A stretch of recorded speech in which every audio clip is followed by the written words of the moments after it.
जम्मू कश्मीर की हो रही है तो एक तस्वीर हम आपको दिखाएंगे। उससे पहले जानकारी, वित्त मंत्री का जम्मू का दौरा आज रहा, क्योंकि 2 दिवसीय जम्मू कश्मीर दौरे पर वो रही और सीतारमण ने महिला उद्यमियों की बात खासतौर पर कही है कि किस तरीके से उन्हें फायदा पहुंचाया जा सके। स्थानीय छोटे उद्योगों को विस्तार की भी बात कही गई है।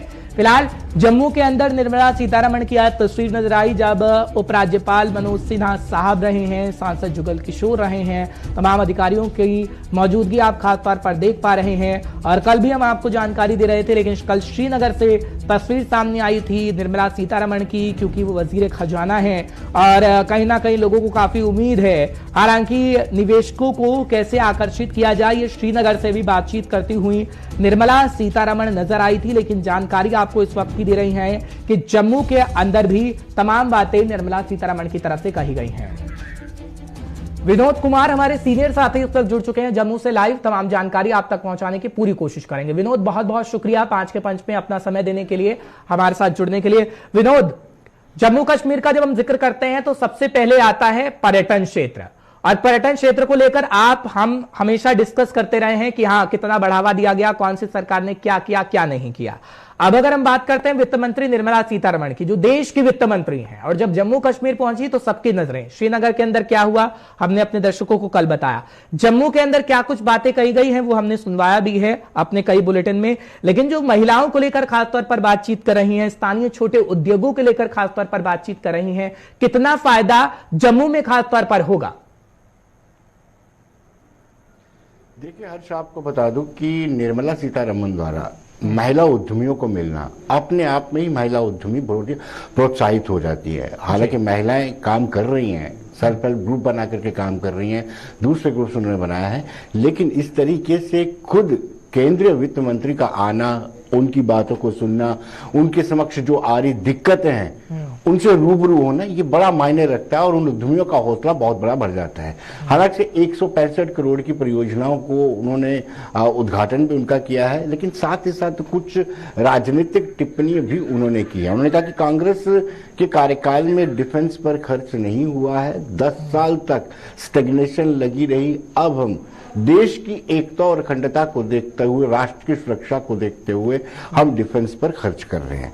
उन्होंने ये भी कहा कि उड़ी के बाद जिस तरीके से बालाकोट या एयर स्ट्राइक किया गया है, वो एक इस बात की पुष्टि है कि हमने, यानी केंद्र सरकार ने पूरा अधिकार जो है सैनिकों को दे रखे हैं। तो कहीं ना कहीं एक दौरा जो उनका है, ये दौरा उसी के तहत है जब 70 मंत्रियों का आना तय किया गया था कि 70 मंत्री, चाहे कैबिनेट मिनिस्टर हो या एमओएस हो, वो आएंगे, आकर के लोगों के बीच में जाएंगे, लोगों से पेनिट्रेट करेंगे, लोगों का जो गैप बना हुआ सरकार और लोगों के बीच में उस गैप को दूर करेंगे। उसी का एक हिस्सा मानकर निर्मला सीतारमण आई थी।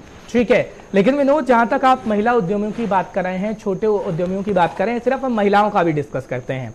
डोडा हो, जम्मू हो खासतौर पर, या फिर पहाड़ी इलाके हों, हमने वो तस्वीर देखी कि हाँ, महिलाओं को प्रशिक्षण दिया जाता है कि खासतौर पर वो छोटे उद्योगों को बढ़ा सकें और कहीं ना कहीं उन्हें फायदा हो सके। लेकिन बीच में वो तस्वीर कहीं ना कहीं बंद हो गई। किस वजह से वो तस्वीर बंद हुई? क्योंकि 370 हटने से पहले वो तस्वीर आती थी बखूबी, आप भी अपने प्रोग्राम में चलाते थे और हमने देखा, लेकिन वो तस्वीर कहीं अब नजर नहीं आ रही। क्या उम्मीद लगाई जाए कि निर्मला सीतारमण जब इस वक्त पहुंची हैं तो वो तस्वीर एक बार फिर से नजर आएगी, चाहे फिर पश्मीना शॉल को लेकर हो या फिर छोटे जो उद्योग होते हैं खासतौर पर, उन्हें बढ़ावा मिल सकेगा?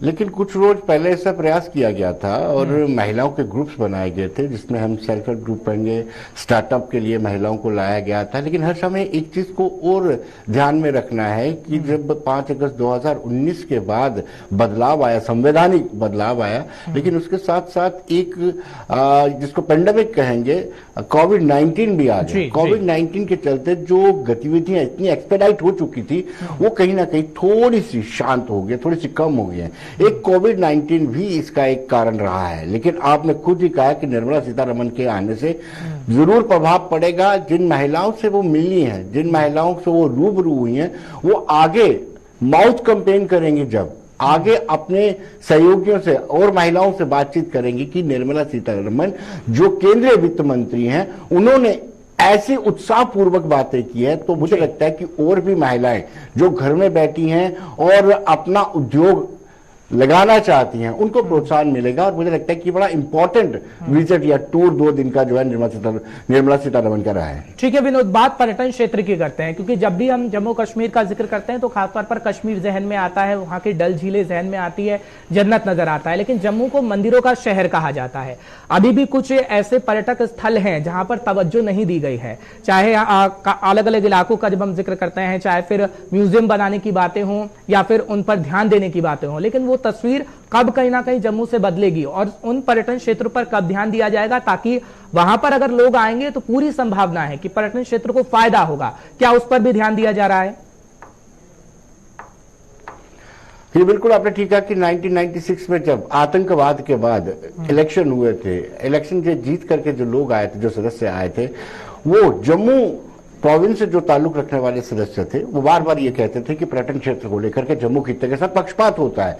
बार बार मानसर और सुरसर लेक की बात की जाती थी और कहा जाता था कि डल लेक पर अरबों रुपए खर्चे जा रहे हैं, लेकिन यहां पर नहीं।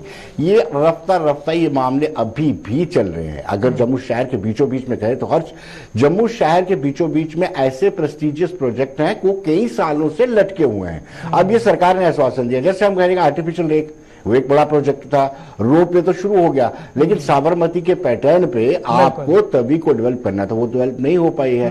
और भी दूसरे मुबारक मंडी परिसर को आपने रेनोवेट करना है, वो नहीं हो पाया। बहुत सारे प्रेस्टिजियस प्रोजेक्ट है। इसके अलावा भी अगर हम भद्रवाह की बात करें, ऐसे बहुत सारे रिलीजियस स्थल भी हैं जिनको डेवलप करने की जरूरत है। वाकई में अभी वहां पर अभाव है, उस अभाव को दूर करने की जरूरत है। लेकिन इस सरकार ने वादा किया है कि जल्द ही 6 महीने के भीतर ही इस पर काम हो जाएगा और जो प्रेस्टिजियस प्रोजेक्ट रुके हुए हैं उनको मुकम्मल कर दिया जाएगा। ठीक है विनोद, एक आखिरी सवाल आपसे लेना चाहूंगा। मुबारक मंडी का आपने जिक्र किया, मुबारक मंडी की तस्वीरें हम देखते आए थे नेशनल कॉन्फ्रेंस के समय में भी, या फिर बीजेपी पीडीपी का गठबंधन था तब भी। लेकिन क्या अब वो तस्वीर पूरी बदलने की संभावना है? क्योंकि आपने कहा कि ये सरकार दावा कर रही है, वादा कर रही है, क्योंकि केंद्र में इस वक्त बीजेपी की सरकार है और केंद्र शासित प्रदेश इस वक्त जम्मू कश्मीर बन चुका है। तो एक स्टेट जब था, जब वो काम नहीं हुए, तो अब केंद्र बनने के बाद क्या वो काम हो जाएंगे? पूरी संभावना है? आप अपने एक्सपीरियंस के आधार पर बताइएगा।